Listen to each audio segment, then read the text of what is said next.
118 మంది కూటమి అభ్యర్థుల తొలి జాబితాని టీడీపీ అధినేత చంద్రబాబు నాయుడు విడుదల చేశారు. ఈ జాబితా అనంతపురం జిల్లా తెలుగుదేశం పార్టీలో చిచ్చు పెట్టింది. చంద్రబాబు, నారా లోకేష్, ఇతర జిల్లా తెలుగుదేశం పార్టీ నాయకులు ఉన్న బ్యానర్లు, ఫ్లెక్సీల్ని చించివేశారు. తెలుగుదేశం పార్టీకి కంచుకోటలా ఉంటూ వస్తున్న ఈ జిల్లాలో ఈ స్థాయిలో విభేదాలు చోటు చేసుకోవడం ప్రాధాన్యతని సంతరించుకుంది.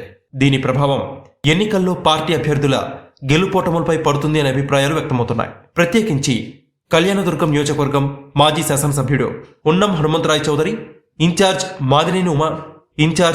మాదినేని ఉమామహేశ్వర నాయుడు ఈ జాబితాపై తీవ్ర అభ్యంతరాన్ని వ్యక్తం చేస్తున్నారు. కళ్యాణదుర్గం టికెట్ ని ప్రముఖ కాంట్రాక్టర్ ఎస్ఆర్ కన్స్ట్రక్షన్ అధినేత అమిలినేని సురేంద్రబాబుకు కేటాయించారు చంద్రబాబు. సీనియర్ నేతలు ఉన్నం హనుమంతరాయ్ చౌదరి, ఉమామహేశ్వర నాయుడిని కాదని ఓ కాంట్రాక్టర్ కి టికెట్ ఇవ్వడం పట్ల మండిపడుతున్నారు. సురేంద్రబాబుకు టికెట్ ఇవ్వొద్దని, తామిద్దరిలో ఎవరికిచ్చినా కూడా పార్టీ గెలుపు కోసం పనిచేస్తామంటూ ఇటీవలే చంద్రబాబుకు సైతం లేఖ రాశారు. అయినప్పటికీ చంద్రబాబు దీనిపై ఖాతరు చేయలేదు.